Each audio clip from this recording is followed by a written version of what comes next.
ថានៅក្នុងសាច់រឿងហ្នឹងតម្លៃអប់រំក្នុងរឿងហ្នឹងគេចង់អប់រំឲ្យពួកយើងធ្វើមិនរឿងនេះគេចង់ឲ្យយើងឧស្សាហ៍ព្យាយាមអត់ធ្មត់ក្នុងការងារ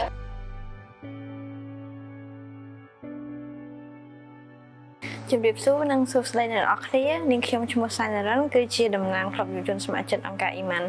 ថ្ងៃនេះផងដែរត្រូវនឹងថ្ងៃ19ខែតុលាឆ្នាំ2025ក្លឹបយុវជនស្ម័គ្រចិត្តរបស់នាងខ្ញុំបានសម្រេចនៅគម្រោងសាលារៀនមួយបណ្ណាល័យមួយ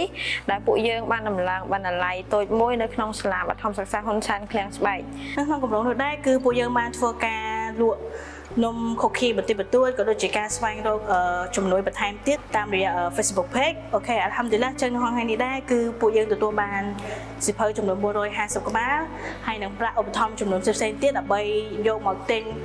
សម្ភារៈយកមកដេកថ្នាំពណ៌បន្ថែមក៏ដូចជាបិទ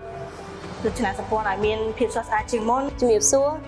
អ្នកខ្ញុំឈ្មោះសុទ្ធធីតាដែរបង្រៀននៅសាលាបឋមសិក្សាហ៊ុនសែនឃ្លាំងស្បែកហើយខ្ញុំពិតជាមានចំណាប់អារម្មណ៍សប្បាយចិត្តមែនទែនដែលអង្គការ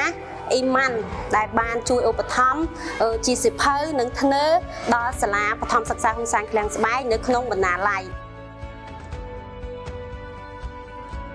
ខ្ញុំឈ្មោះឡូតហាយទីខ្ញុំពិតជាសប្បាយចិត្តណាស់នៅពេលដែលបានឃើញមានសិភៅច្រើននិងបណ្ណាល័យស្អាតបែបនេះខ្ញុំសូមអរគុណទៅដល់ខាងអង្គការមូលនិធិអ៊ីម៉ាន់និងខាងសាលាអន្តរជាតិ CIA និងខាង Uncle Foodie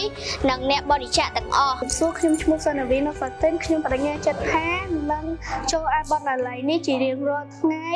ហើយនឹងថែរក្សាបណ្ណាល័យនេះឲ្យមានសោភ័ណភាពល្អសាលាមួយ